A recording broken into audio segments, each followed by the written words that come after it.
Good morning बच्चों। आज आपकी जो वर्कशीट आई है वो आई है साइंस की 23 सितंबर 2020 के लिए, क्लास 6 के लिए। तो आप इस पे अपना नाम और रोल नंबर और टीचर का नाम ज़रूर लिखेंगे। तो आइए समझते हैं आज इस वर्कशीट को। इस वर्कशीट में आज का टॉपिक भी है भोजन के घटक। भोजन के घटक के टॉपिक को ही इस वर्कशीट में बढ़ाया गया है, जो कि आप पिछले हफ्तों में पढ़ चुके हैं। तो आज हम किस घटक के बारे में पढ़ेंगे? हम पढ़ेंगे कार्बोहाइड्रेट के बारे में। ठीक है, आपने देखा था पिछले वर्कशीट में कि भोजन के घटक कई प्रकार के होते हैं, जैसे कि कार्बोहाइड्रेट है, प्रोटीन है, मिनरल है, विटामिन है, इस तरह के, और रेशे हैं, पानी है, ये सब भोजन के घटक होते हैं। तो आज हम इस वर्कशीट के अंतर्गत जिस भोजन के घटक के बारे में पढ़ने जा रहे हैं वो है कार्बोहाइड्रेट। तो चलिए हम स्टार्ट करते हैं इसे। यहाँ पर आपको दिख रहा होगा कि कार्बोहाइड्रेट, जैसा कि आप पढ़ चुके हैं, कार्बोहाइड्रेट ऊर्जा प्रदान करने वाले पोषक तत्व हैं और हमारे भोजन में उनका उपस्थित होना बहुत ज़रूरी है।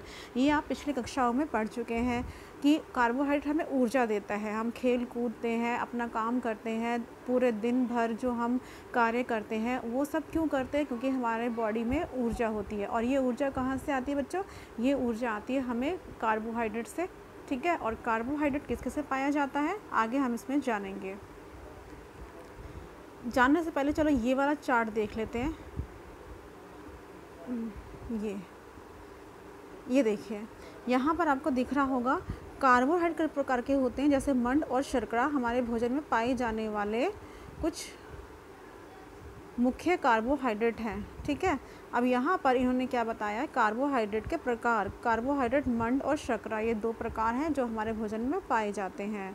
अब यहाँ कहा गया है इस वाले चार्ट पे, इसमें दिखाया गया कि कार्बोहाइड्रेट, ठीक है, कार्बोहाइड्रेट जो है इसका स्रोत क्या, मतलब ये हमें किन भोजन की चीज़ों से हमें कार्बोहाइड्रेट मिलता है? गेहूँ, चावल, चीनी और आलू से। अब कार्बोहाइड्रेट का काम क्या होता है? ये इसका काम है कि ये हमें ऊर्जा देता है। ठीक है, और आगे देखते हैं। ये देखिए, यहाँ पर हमने पढ़ ही लिया कि किस किस में था, गेहूँ, चावल, चीनी, तो उनकी ये पिक्चर बना दी है। ठीक है, अब आते हैं हम ऊपर वाले टेबल की तरफ। इसमें देख लेते हैं इसमें क्या है। यहाँ पर इस टेबल में दिखाया गया है कि खाने की चीज़ों की सूची बनाई है जिन्हें आप प्रतिदिन खाते हैं। पहले इन्होंने सूची बना दी रोटी। ठीक है, अब यहाँ पर आप कुछ भी लिख सकते हो। रोटी लिख दिया, यहाँ पे लिखेंगे आप मतलब रोज़ाना रोज़ क्या क्या खाते हैं उसको आपको इस टेबल के अंदर लिखना है। रोटी, फिर चावल, है ना, और क्या खाते होंगे? दाल, है ना, फिर कोई खाता होगा दलिया। ठीक है, मतलब इस तरह की चीज़ें जो आप प्रतिदिन खाते हैं, जो भोजन आप प्रतिदिन करते हैं, उन सब की सूची यहाँ पर आपको बनानी है। ये 6 बिंदु इसके लिखने हैं। ठीक है, ये 6 के 6 आपको लिखने हैं और इसको कंप्लीट करना है। ये वाला काम आपको अपनी कॉपी के अंदर करना है। ठीक है, ये तो पहला काम है आपको जो करना है कॉपी के अंदर। चलिए फिर आगे बढ़ते हैं।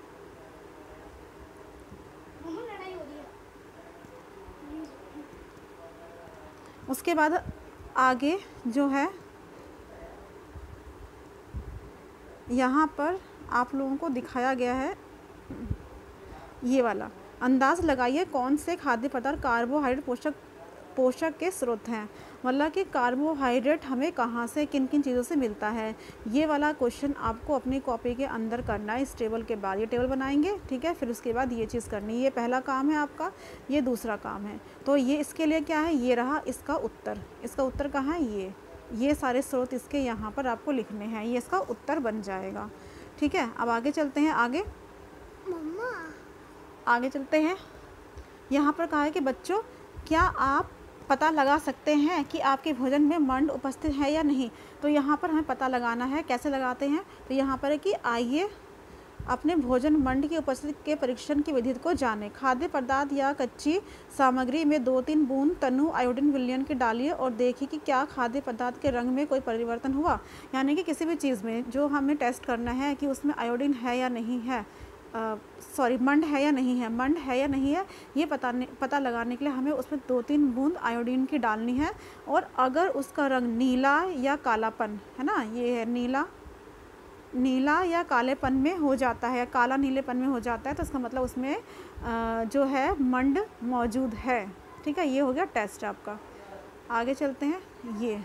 ये तीसरा काम है आपका जो आपको कॉपी में करना है, ये वाला काम। इसमें आपको सही और गलत, हाँ या नहीं में जवाब देना है। चावल और गेहूँ कार्बोहाइड्रेट के स्रोत हैं, तो यहाँ क्या आ जाएगा, हाँ। ठीक है। दूसरा, आलू में सिर्फ कार्बोहाइड्रेट होता है, तो यहाँ लिखेंगे नहीं, क्योंकि आलू में केवल कार्बोहाइड्रेट नहीं होता बेटा, बहुत कुछ होता है इसके अलावा। ठीक है।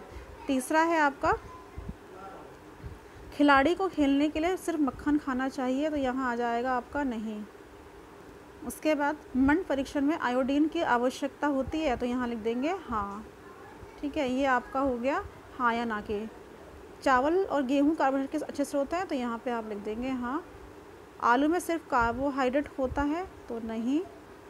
ठीक है, ठीक है, ये हो गया आपका तीसरा। तो आपको करना क्या क्या है, एक तो ये वाला कॉपी में करना है, एक ये कॉपी में करना है, और एक ये कॉपी में करना है। बस ये 3 काम आपको अपनी कॉपी में करने हैं, और ये वर्कशीट आपको बहुत अच्छे प्रकार से समझ में आ गई होगी। तो बेटा जितना जल्दी हो सके इस वर्कशीट को कीजिए और इसी ग्रुप पर सेंड कर दीजिए। ठीक है, तो ये आप लोगों की वर्कशीट कंप्लीट हो गई है आज की, जिसका टॉपिक था भोजन के घटक। थैंक यू सो मच बेटा।